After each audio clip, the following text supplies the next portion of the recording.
Bom, pessoal, continuando então nossa aula sobre processos de separação de misturas, vamos falar agora da cristalização. Bom, a cristalização ela também é chamada de evaporação de solvente, tá? Porque ela envolve a evaporação de um solvente e a cristalização, ou seja, a aglomeração de partículas de um sólido que tem características químicas que permitem que quando eles se juntem, eles formem cristais. Por isso que o nome é cristalização.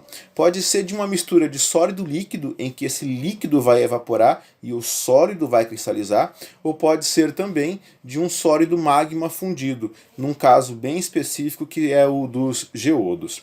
Tá certo? Bom, então nós temos como exemplo a produção de sal a partir da água do mar, né, em que os produtores de sal eles fazem piscinas bem rasinhas que deixam ali então aquela água do mar evaporando e com a evaporação do solvente vai cristalizando, vai formando os cristais aqui de sal, que é cloreto de sódio, cloreto de magnésio, sulfato de magnésio e outros sais que fazem parte da composição química da água do mar. Esse aqui é um experimento bem legal que você pode encontrar nesse site aqui, tá, do Manual do Mundo, como fazer um cristal azul, tá, desse youtuber bem conhecido, né, que é o Iberê Tenório. Mas é muito simples e você pode fazer em casa. Tá? Você pode pegar sulfato de cobre, que você encontra em casas de produtos agropecuários, dissolver na água, depois tem uma parte que aquece, depois faz de novo, aí ele vai ficar nessa aparência aqui, esse sal, tá? E depois de alguns dias vai formar esse sal aqui. Tá? O procedimento correto, né, passo a passo, você encontra nesse link aqui no YouTube que você pode fazer. Tá? E os geodos, eles são a cristalização, né, em tempos geológicos bem tardios, né, de magma fundido. E aí esse magma ele vai evaporando, ele vai fundindo e depois esse líquido vai evaporando aos poucos e vai formando os geodos, que são esses cristais aqui que tem de ametista e outros tipos de cristais. Bom, além da cristalização, o 11º, o 12º é a dissolução fracionada. A dissolução fracionada a gente utiliza para separar algum tipo de mistura heterogênea em que você tenha pelo menos dois sólidos e um desses dois sólidos é solúvel num solvente e o outro sólido é insolúvel nesse mesmo solvente. Por exemplo, aqui nós temos uma mistura de areia e sal. São dois sólidos. E aí eu posso utilizar a água como solvente. Por quê? Porque a água dissolve o sal, mas ela não dissolve a areia. A areia é insolúvel na água e o sal é solúvel na água. Então, adicionando água a essa mistura, eu vou dissolver o sal. E filtrando a areia, ela vai ficar retida no papel filtro e o sal com a água vai passar pelo filtrado. Depois você deixa evaporando que você vai cristalizar o sal. Lógico que é demorado, mas esse processo que é a dissolução fracionada. Então você tem dois sólidos, um deles é solúvel num solvente, o outro não é solúvel nesse mesmo solvente. Perfeito? Então agora vamos para a 13ª, que é a fusão fracionada. O que é a fusão fracionada? O próprio nome já está dizendo fusão fracionada, quer dizer, é uma fusão, é uma passagem do estado sólido para o estado líquido, só que em frações. Você separa uma substância e depois você separa a outra substância dessa mistura. Como exemplo, nós temos aqui uma mistura de enxofre e areia.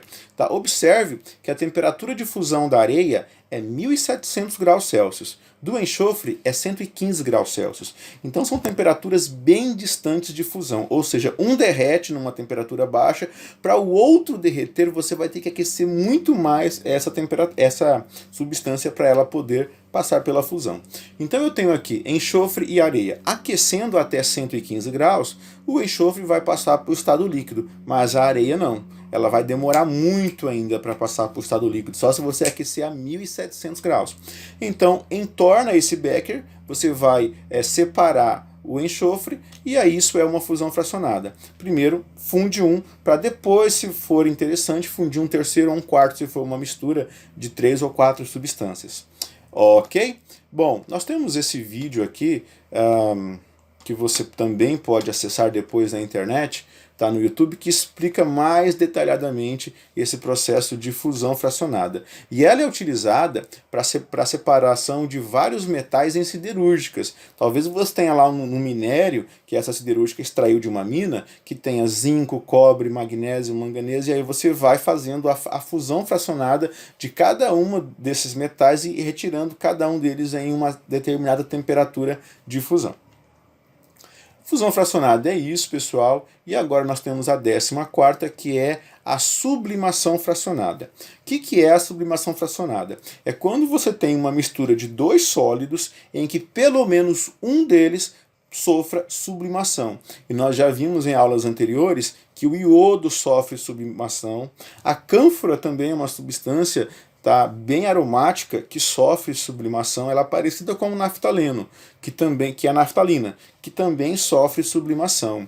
Tá? Só que o aroma, o odor da cânfora é bem diferente, mais ou menos como alguns medicamentos, como o gelol, por exemplo, que é utilizado no tratamento de contusões.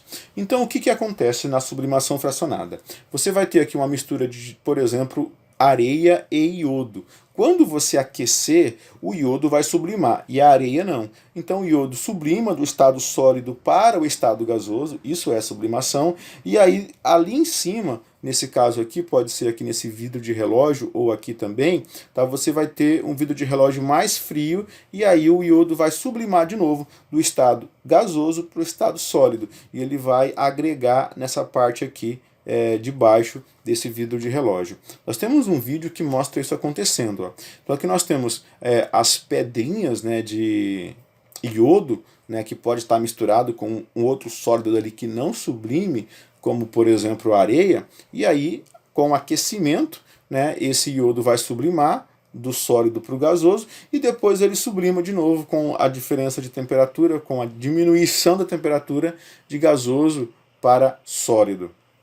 E aí ele fica com esse aspecto aqui que nós estamos vendo nessa animação. Então aqui eu tenho o iodo, ó, o iodo, nesse caso aqui está puro, né? O iodo é sólido, ele sublima direto do sólido para o gasoso, ele não derrete, ele não funde, e aí aqui em cima vai ter uma superfície fria para poder sublimar esse iodo do gasoso para o estado sólido, formando esses cristais aqui nesse balão, né? Esses cristais de iodo sólido novamente. Ok? Bom, então agora nós vamos para a solidificação fracionada. Solidificação, lembrando, é a passagem do estado líquido para o estado sólido quando você resfria esse líquido. Então imagine que você tem uma mistura de dois líquidos que têm pontos de fusão diferentes, pontos de congelamento diferentes, parafina e petróleo. Eles estão líquidos ali. Mas quando eu resfrio, quando eu congelo, né, eu abaixo a temperatura, o que acontece? A parafina ela vai solidificar primeiro, porque ela tem uma temperatura de fusão maior. Então, ela sendo sólida, é o retiro da mistura, que o restante continua líquido. Aí isso é a solidificação fracionada. Um exemplo é uma mistura de parafina, que é esse material, né, que nós construímos as velas, do petróleo, a separação desses dois componentes. E aqui nós temos a liquefação fracionada. O que é a liquefação fracionada? Liquefação, lembrando, já foi explicado em aulas anteriores também, tá? É a passagem de um estado gasoso para o estado líquido quando você aumenta a pressão desse gás. Então ele liquefaz, ele passa para o estado líquido por aumento da pressão. Esse processo ele é utilizado para separar misturas gasosas. Vou mostrar aqui para vocês esse processo, como que ele é feito, e ele também é chamado de destilação do ar, porque parece muito uma destilação, ou então uma evaporação fracionada de uma mistura liquefeita. Como que acontece esse processo? Bom, o ar primeiro ele é absorvido em um determinado material, ele é seco, ele é retirado água e passado para o estado líquido. E aí, para que o ar fique líquido, ele tem que estar numa temperatura de menos 200 graus Celsius. E então esse ar líquido a menos 200 graus Celsius, ele entra nessa coluna de fracionamento, e aí o todos eles vão estar líquidos, então eles vão escorrer aqui para o fundo dessa coluna. Só que chegando nessa coluna, aqui vai estar um pouco mais quente, quer dizer, um pouco menos frio. Tá? Ele vai estar a menos 183 graus. Nessa temperatura, o oxigênio é líquido, os outros são gases. Então o oxigênio vai ficar aqui líquido e os outros vão subir.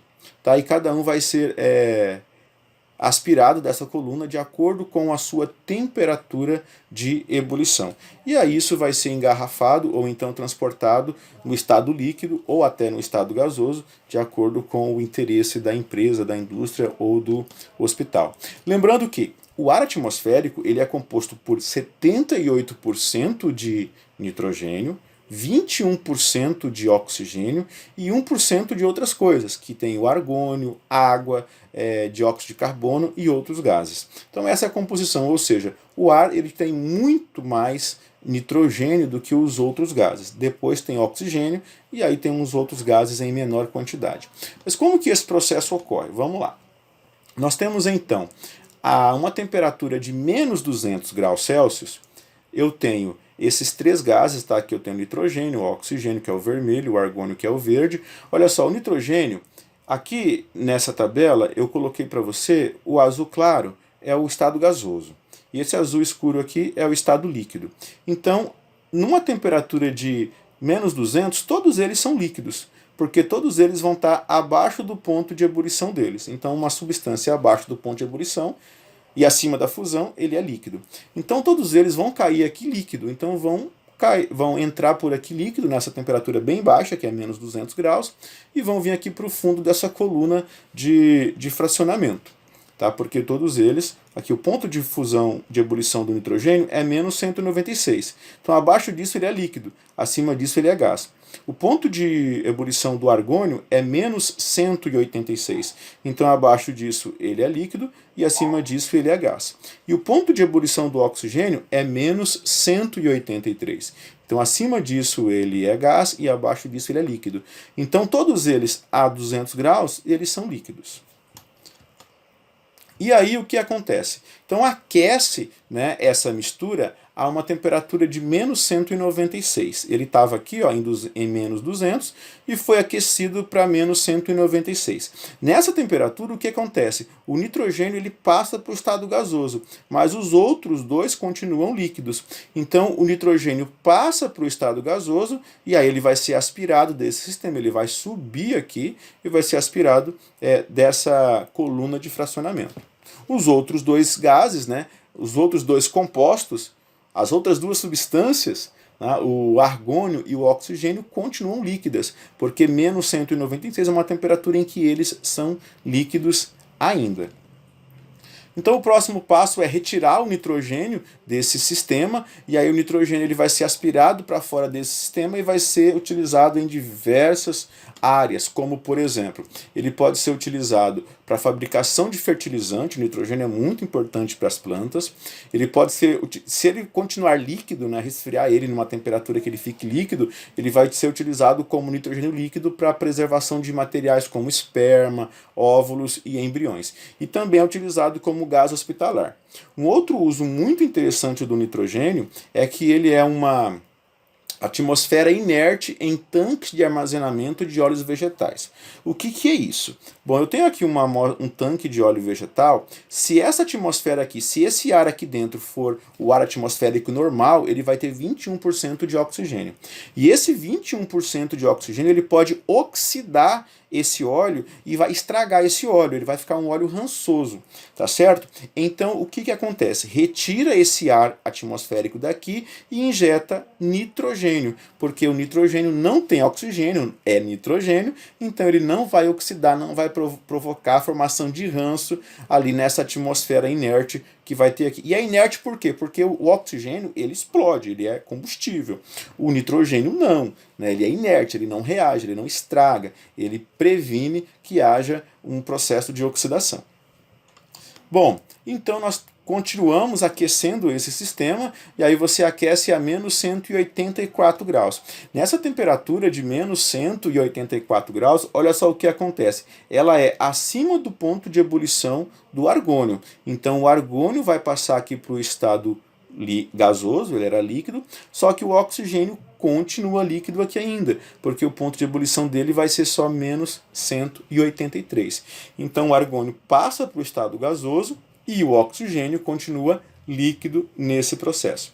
Bom, o argônio ele vai ser utilizado para preencher essas lâmpadas incandescentes, também para o preenchimento de lâmpadas fluorescentes e também quando ele é misturado com gás neônio, é utilizado nesses letreiros luminosos para dar a cor verde desses luminosos. E também é utilizado como uma alternativa ao nitrogênio para você ter uma atmosfera inerte, como eu acabei de explicar ali no tanque de óleos. E também é utilizado como gás hospitalar o argônio. E aí fica o oxigênio. Tá? O oxigênio, então, ele fica ali líquido, né, numa temperatura de até menos 183, ele é líquido, e aí ele vai ser, o argônio vai ser retirado do sistema, vai ter só o oxigênio líquido. Tá? Ele tem uma aplicação médica muito vasta, porque ele é utilizado no tratamento de doenças respiratórias e também de doenças cardíacas, num processo chamado de oxigenoterapia, e também em câmaras hiperbáricas, que são câmaras que têm uma alta pressão de gás oxigênio ali dentro, que isso pode fechar feridas, pode melhorar algumas doenças respiratórias e vários tratamentos médicos, né?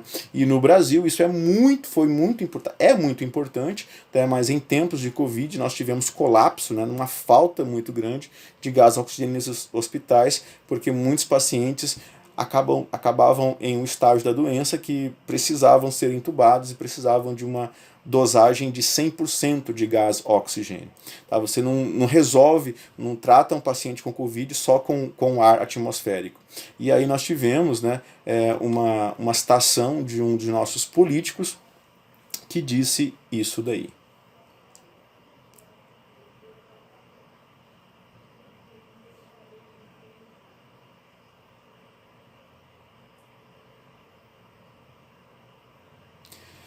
Então nós percebemos, né, que nossos senadores, que teve 2 milhões de votos, né, ele faltou alguma aula de química, não sabe o que é liquefação fracionada, não sabe como que é o processo de produção de gás oxigênio que você acabou de aprender nessa aula.